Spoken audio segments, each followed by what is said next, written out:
Hey, what's going on? It's Fist, and I'm going to be covering your Modern Warfare 3 weapons. What I think, my opinions, blase, blase. And the reason that I'm covering these weapons is because I went back last night and I played a lot of Modern Warfare 2.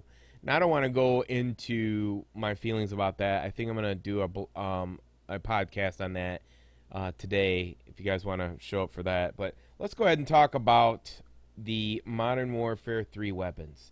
Now, what you'll notice different from Modern Warfare 2 is that you have the blue bars and the white bars.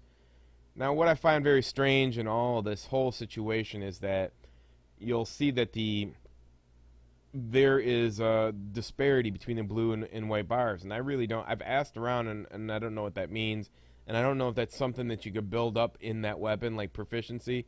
Like, you'll look at the G36. It's got a huge disparity between the white bar and the blue bar in mobility. And I also find out when I'm looking at this stuff is there's disparity in a bunch of these bars, and I find it very curious compared to the SMGs, and I'll talk about SMGs tomorrow, is that the mobility is flexible in these assault rifle weapons, which is very curious to me. I find it very fascinating because does that mean I can run as fast as the SMG player? Is that the reason why the speed proficiency isn't in the classification of an assault rifle? There's a lot of balance here with these weapons and how they interact. Now, playing Modern Warfare 2 last night, I was strictly playing it for the weapons classification, not the game itself. And what I like in that game is you can see from left to right. These are the order in which you get the weapons from top to bottom, left to right. The top five, it goes M4 1A, and then they get the M16A4 and the Scarlight, and then the CM90 or Q1, and then you get the T95. So let's go through those. I've played 4 of these assault rifles in XP. Now, based on these weapons without the proficiencies completely unlocked, which I don't even know how they interact with the weapon, and I'm assuming the white and blue lines have something to do with that, I'm going to have to say that the M16 is complete trash. And that was on a LAN tournament. I could not kill anybody with that thing, and even like 2 bursts. There has to be something with proficiencies that make that weapon a lot stronger than what it is. There's something that is completely wrong and lacking with that weapon completely.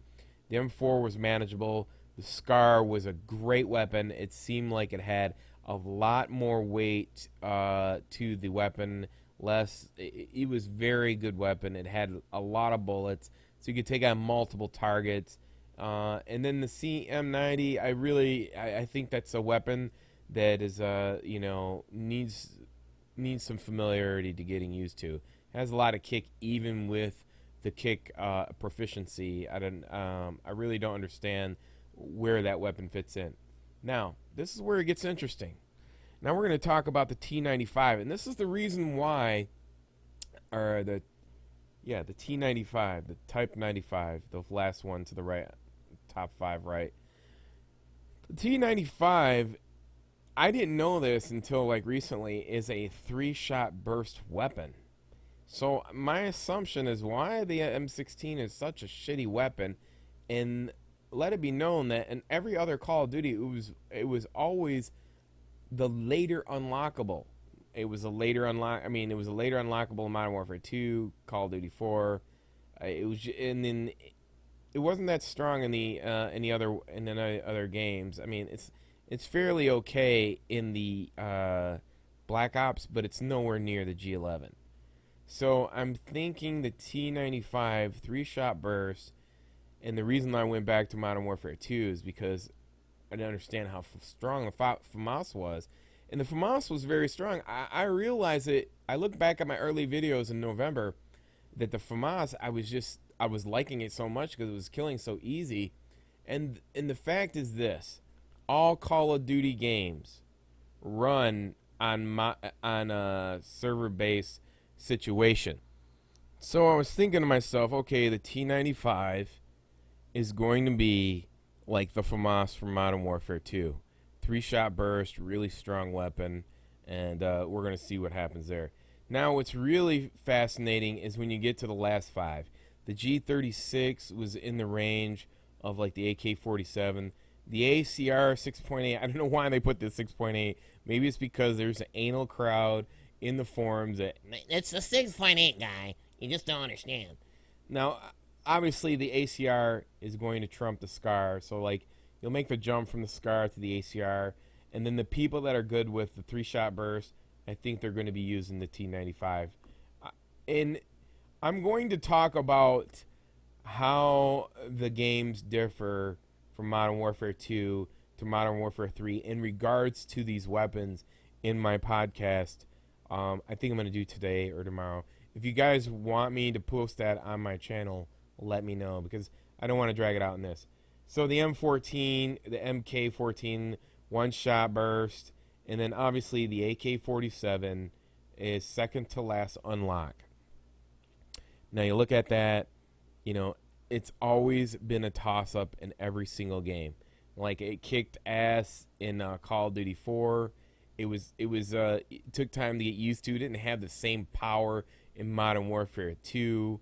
And then when you played in Black Ops, it was weak at long distance. And, you know, so the thing is, like, what is it going to be like in Modern Warfare 3? Is it going to kick ass like Call of Duty 4? Is it going to be weak like a Black Ops AK? Or is it going to be like, you know, the middle of the road MK? I mean, it wasn't that bad. I liked it in Modern Warfare 2. You know, I think the strongest AK that I ever used was in Call of Duty 4. And then obviously this last weapon that looks like it looks like the F2000 and the TAR 21 had sex and popped out the FAD. You know, it's nice. It looks like a nice bull-ups type weapon. Hopefully, bull-ups, whatever they call it.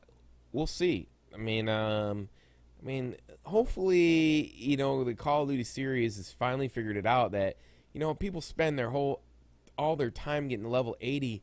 Give us some rewards at the end. Why do you think people haven't prestige in the last 3 games?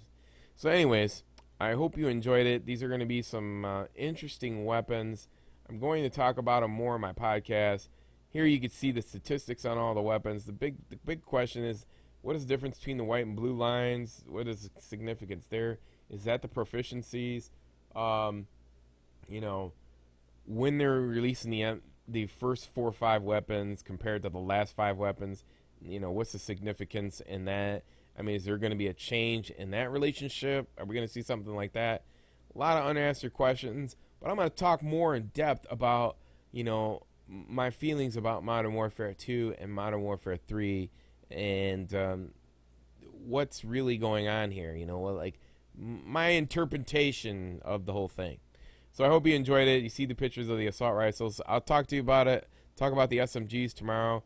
Until next time, it's your boy Fist. Peace.